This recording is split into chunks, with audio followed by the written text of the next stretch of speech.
दोस्तों, आज मैं मुंशी प्रेमचंद जी के द्वारा लिखी गई एक कहानी सुनाने जा रही हूँ जिसका शीर्षक है अनुभव। तो चलिए सुनते हैं। प्रियतम को 1 वर्ष की सजा हो गई और अपराध केवल इतना था कि 3 दिन पहले जेठ की तपती दोपहरी में उन्होंने राष्ट्र के कई सेवकों का शरबत पान से सत्कार किया था। मैं उस वक्त अदालत में खड़ी थी। कमरे के बाहर सारे नगर के राजनैतिक चेतना किसी बंदी पशु की भांति खड़ी चित्कार कर रही थी। मेरे प्राणधन हथकड़ियों से जकड़े हुए लाए गए। चारों ओर सन्नाटा छा गया। मेरे भीतर हाहाकार मचा हुआ था, मानो प्राण पिघला जा रहा हो। आवेश की लहरें सी उठ उठ कर समस्त शरीर को रोमांचित किए देती थी। ओह, इतना गर्व मुझे कभी नहीं हुआ था। वह अदालत, कुर्सी पर बैठा हुआ अंग्रेज अफसर, लाल जरीदार पगड़ियां बांधे पुलिस के कर्मचारी, सब मेरी आंखों में तुच्छ जान पड़ते थे। बार बार जी में आता था दौड़कर जीवन धन के चरणों में लिपट जाऊं और उसकी दशा में प्राण त्याग दूं। कितनी शांत, अविचलित, तेज और स्वाभिमान से प्रदीप्त मूर्ति थी। ग्लानि, विषाद या शोक की छाया भी न थी।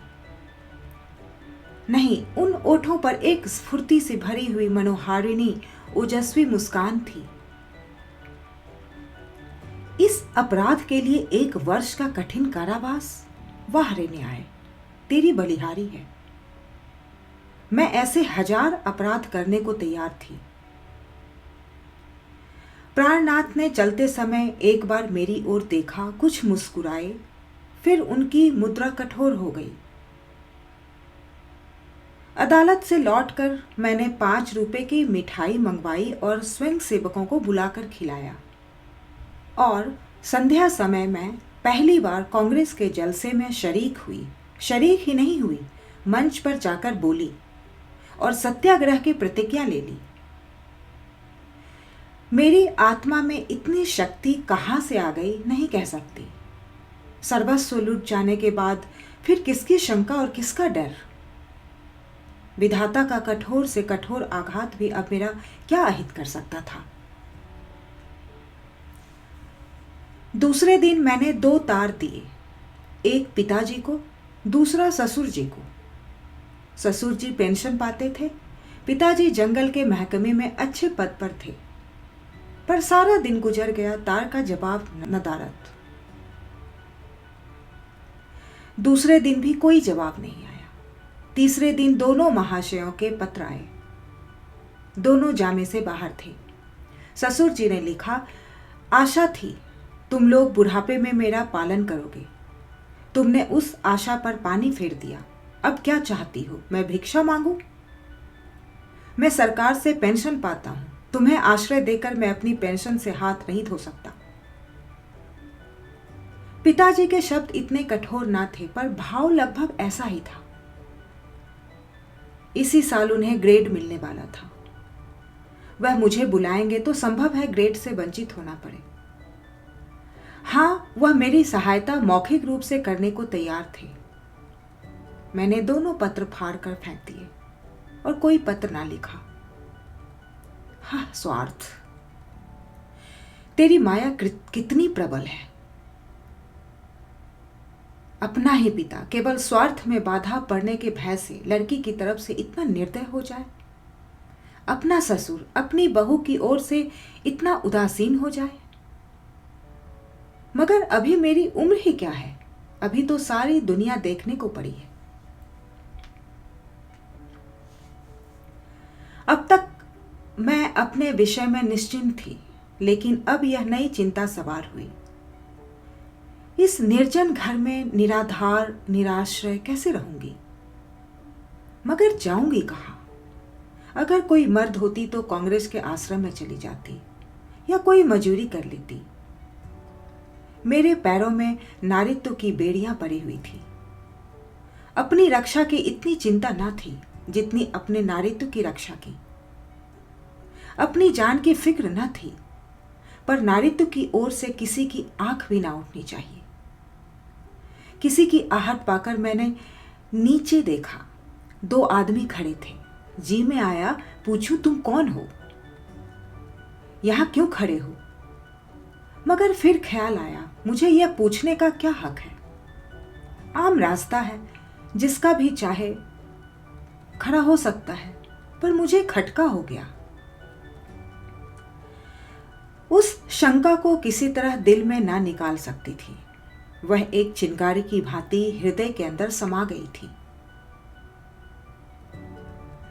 गर्मी इतनी की देह फूकी जाती थी, पर मैंने कमरे का द्वार भीतर से बंद कर लिया। घर में एक बड़ा सा चाकू था, उसे निकालकर सिराहने रख लिया।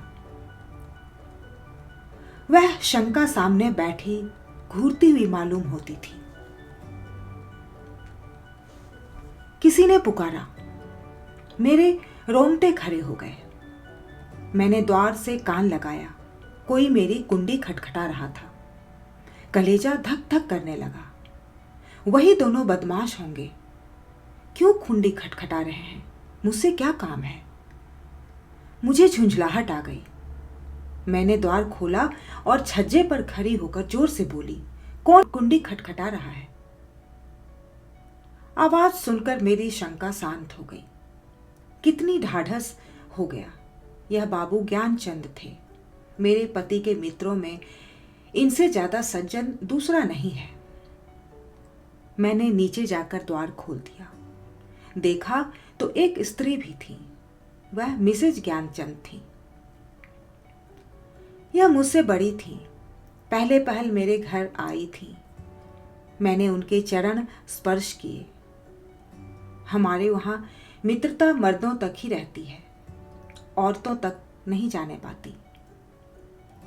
दोनों जने ऊपर आ गए। ज्ञान बाबू एक स्कूल में मास्टर हैं। बड़े ही उदार, विद्वान, निष्कपट, पर आज मुझे मालूम हुआ कि उनकी पथ प्रदर्शिका उनकी स्त्री है। वह एक प्रतिभाशाली महिला थी। चेहरे पर ऐसा रौब था मानो कोई रानी हो। सिर से पांव तक गहनों से लदी हुई। मुख सुंदर ना होते पर भी आकर्षक था। शायद मैं उन्हें कहीं और देखती तो मुंह फेर लेती। गर्व की सजीव प्रतिमा थी। वह बाहर से जितनी कठोर, भीतर उतनी ही दयालु थी। घर कोई पत्र लिखा? यह प्रश्न उन्होंने हिचकते हुए किया। मैंने कहा, हां लिखा था। कोई लेने आ रहा है? जी नहीं, ना पिताजी अपने पास रखना चाहते हैं, ना ससुर जी। तो फिर क्या? अभी तो यहीं पर ही रहूंगी मैं। तो मेरे घर क्यों नहीं चलती? अकेले तो मैं इस घर में रहने नहीं दूंगी तुम्हें। खुफिया के 2 आदमी इस वक्त भी डटे हुए हैं। मैं पहले ही समझ गई थी दोनों खुफिया के ही आदमी होंगे। ज्ञान बाबू ने पत्नी की ओर देखकर मानो उसकी आज्ञा से कहा, तो मैं जाकर तांगा लाऊं? देवी जी ने इस तरह देखा मानो कह रही हो, क्या अभी तुम यहीं खड़े हो? मास्टर साहब चुपके से द्वार की ओर चले गए। ठहरो, देवी जी बोली, कितने तांगे लाओगे? कितने? मास्टर साहब घबरा गए। हां, कितने? एक तांगे पर 3 सवारियां ही बैठेंगी। संदूक, बिछावन, बर्तन, भांडे क्या मेरे सिर पर जाएंगे? तो 2 लेता आऊंगा, मास्टर साहब डरते डरते बोले। एक तांगे में कितना सामान भर दोगे? तो 3 लेता आऊंगा।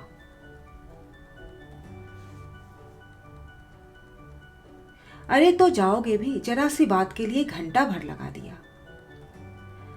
मैं कुछ कह नहीं पाई कि ज्ञान बाबू चल दिए। मैंने सकुचाते हुए कहा, बहन तुम्हें मेरे जाने से कष्ट होगा। देवी जी ने तीक्ष्ण स्वर में कहा, हाँ होगा तो अवश्य। तुम दोनों जून में 2-3 पाव भर आटा खाओगी, कमरे के कोने में अड्डा जमा लोगी, सिर में आने का तेल डालोगी। यह क्या थोड़ा कष्ट है? मैंने झेपते हुए कहा, आप तो बना रही हैं। देवी जी ने सदैव भाव से मेरा कंधा पकड़कर कहा, जब तुम्हारे बाबूजी लौट आएंगे तो मुझे भी अपने घर मेहमान रख लेना, मेरा घाटा पूरा हो जाएगा। अब तो राजी हुई? चलो असबाब बांधो, खाट वाट कल मंगवा लेंगे। मैंने ऐसी सदैव उदार मीठी बातें करने वाली स्त्री नहीं देखी थी। मैं उनकी छोटी बहन होती तो भी शायद इससे अच्छी तरह से न रखती। चिंता या क्रोध को तो जैसे उन्होंने जीत लिया हो।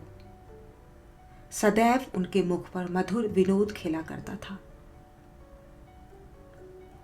कोई लड़का बाला न था, पर मैंने उन्हें कभी दुखी नहीं देखा। ऊपर के काम के लिए लड़कों को रख लिया था, भीतर का काम खुद करती थी। इतना कम खाकर और इतनी मेहनत करके वह कैसे इतनी स्वस्थ थी, मैं नहीं कह सकती। विश्राम तो जैसे उनके भाग्य में ही नहीं लिखा था।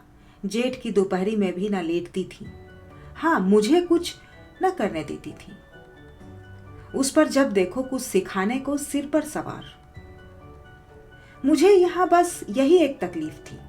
मगर 8 ही दिन गुजरे थे कि एक दिन मैंने उन्हीं दोनों खुफियों को नीचे बैठा देखा। मेरा माथा ठनक गया। यह अभागे यहां भी मेरे पीछे पड़े हैं।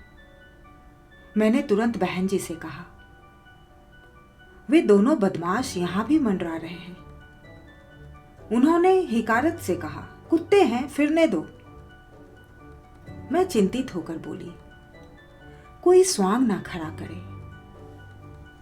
उसी बेपरवाही से बोली, भूखने के सिवा और क्या कर सकते हैं? मैंने कहा, काट भी तो सकते हैं ना। हंसकर बोली, इसके डर से कोई भाग तो नहीं जाता ना। मगर मेरी दाल में मक्खी पड़ गई। बार बार छज्जे पर जाकर उन्हें टहलते देखाती। यह सब मेरे पीछे पड़े हुए हैं। आखिर मैं नौकरशाही का क्या बिगाड़ सकती हूं? मेरी सामर्थ्य क्या है? क्या यह सब इस तरह से मुझे यहां से भागने पर तुले हैं? इससे उन्हें क्या मिलेगा? यही कि मैं मारी मारी फिरूं? कितनी नीची तबीयत है। 1 हफ्ता और गुजर गया। खुफिया ने पिंड न छोड़ा। मेरे प्राण सूखते जाते थे। ऐसी दशा में यहां रहना मुझे अनुचित मालूम होता था, पर देवी जी से कुछ ना कह सकती थी। एक दिन शाम को ज्ञान बाबू आए तो घबराए हुए थे। मैं बरामदे में थी, परवल छील रही थी। ज्ञान बाबू ने कमरे में जाकर देवी जी को इशारे से बुलाया।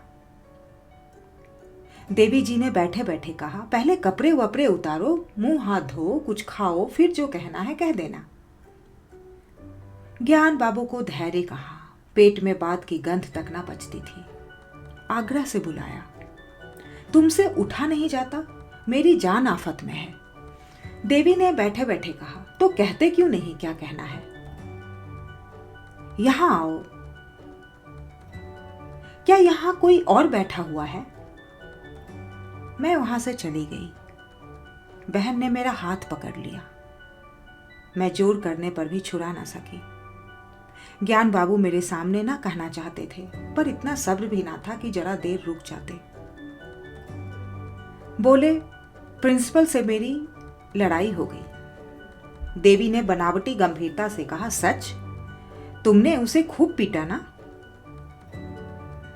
तुम्हें दिल लगी सूझती है यहां नौकरी जा रही है। जब यह डर था तो लड़े क्यों? मैं थोड़े ही लड़ा, उसी ने मुझे बुलाकर डांटा। बेकसूर? अब तुमसे क्या कहूं? फिर वही पर्दा, मैं कह चुकी हूं, यह मेरी बहन है, मैं इससे कोई पर्दा नहीं रखना चाहती। और जो इन्हीं के बारे में कोई बात हो तो? देवी जी जैसे पहेली बूझकर कहा, अच्छा समझ गई, कुछ खुफियों का झगड़ा होगा, पुलिस ने तुम्हारे प्रिंसिपल से शिकायत की होगी। ज्ञान बाबू ने इतनी आसानी से अपनी पहेली का बूझा जाना स्वीकार ना किया। बोले, पुलिस ने प्रिंसिपल से नहीं, हाकिम जिला से कहा। उन्होंने प्रिंसिपल को बुलाकर मुझसे जवाब तलब करने का हुक्म दिया। देवी ने अंदाज से कहा, समझ गई, प्रिंसिपल ने तुमसे कहा होगा कि उस स्त्री को घर से निकाल दो। हाँ, यही समझ लो। तो तुमने क्या जवाब दिया? अभी तो कोई जवाब नहीं दिया, यहां खड़े खड़े क्या कहता। देवी जी ने उन्हें आड़े हाथों लिया। जिस प्रश्न का एक ही जवाब हो उसमें सोच विचार कैसा? ज्ञान बाबू बोले, लेकिन कुछ सोचना तो जरूरी था ना। देवी जी की तौरियां बदल गई। आज मैंने पहली बार उनका यह रूप देखा। बोली, तुम उस प्रिंसिपल से जाकर कह दो, मैं उसे किसी तरह नहीं छोड़ सकता, और ना माने तो इस्तीफा दे दो। अभी जाओ, लौटकर हाथ मुंह धो लेना। मैंने रोकर कहा, बहन, मेरे लिए? देवी ने डांट कर बोला, तू चुप रह, नहीं तो कान पकड़ लूंगी। तू क्यों बीच में कूदती है? रहेंगे तो साथ रहेंगे, मरेंगे तो साथ मरेंगे। इनसे मैं क्या कहूं, आधी उम्र बीत गई और बात करना ना आया। खड़े खड़े क्या सोच रहे हो? तुम्हें डर लगता हो तो मैं जाकर कह आऊं? ज्ञान बाबू ने खिसिया कर कहा, तो कल कह दूंगा, इस वक्त कहां होगा कौन जाने। रात भर मुझे नींद नहीं आई। बाप और ससुर जिसका मुंह नहीं देखना चाहते, उसका यह आदर, रात की भिखारिन का यह सम्मान। देवी, तू सचमुच देवी है। दूसरे दिन ज्ञान बाबू चले तो देवी ने फिर कहा, फैसला करके घर आना, यह ना हो कि फिर सोचकर जवाब देने की जरूरत पड़े। ज्ञान बाबू के चले जाने के बाद मैंने कहा,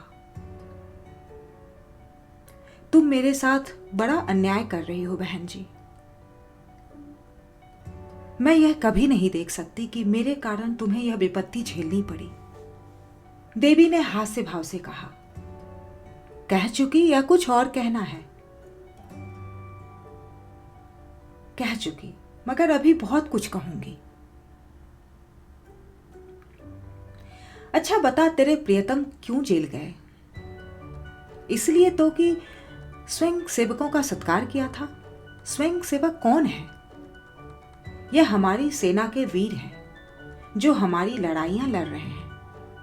स्वयं सेवकों के भी तो बाल बच्चे होंगे ना, माँ बाप होंगे, वह भी तो कोई और कारोबार करते होंगे। पर देश की लड़ाई लड़ने के लिए उन्होंने सब कुछ त्याग दिया है। ऐसे वीरों का सत्कार करने के लिए जो आदमी जेल में डाल दिया जाए, उसकी स्त्री के दर्शनों से भी आत्मा पवित्र हो जाती है। मैं तुझ पर एहसान नहीं कर रही हूं, तू मुझ पर एहसान कर रही है। मैं इस दया सागर में डुबकियां खाने लगी। क्या बोलती मैं? शाम को जब ज्ञान बाबू लौटे तो उनके मुख पर विजय का आनंद था। देवी ने पूछा, हार की जीत? ज्ञान बाबू ने अकड़ कर कहा, जीत। मैंने इस्तीफा दे दिया तो चक्कर में आ गया। उसी वक्त हाकिम जिला के पास गया। वहां ना जाने मोटर पर बैठकर दोनों में क्या बातें हुई। लौटकर मुझसे बोला, आप पॉलिटिकल जलसों में तो नहीं जाते? मैंने कहा, कभी भूलकर भी नहीं। कांग्रेस के मेंबर तो नहीं हैं? मैंने कहा, मेंबर क्या, मेंबर का दोस्त भी नहीं। कांग्रेस फंड में चंदा तो नहीं देते? मैंने कहा, कानी कौड़ी भी नहीं देता। तो हमें आपसे कोई कुछ नहीं कहना है, मैं आपका इस्तीफा वापस करता हूं। देवी जी ने मुझे गले लगा लिया। दोस्तों, अगर आपको मेरे द्वारा कही गई कहानियाँ, कविताएं अच्छी लगती हों तो इसे लाइक करें, शेयर करें और सब्सक्राइब जरूर करें, ताकि मैं ऐसे ही सुंदर सुंदर कहानियाँ, कविताएं आप तक साझा कर सकूं। बहुत बहुत धन्यवाद।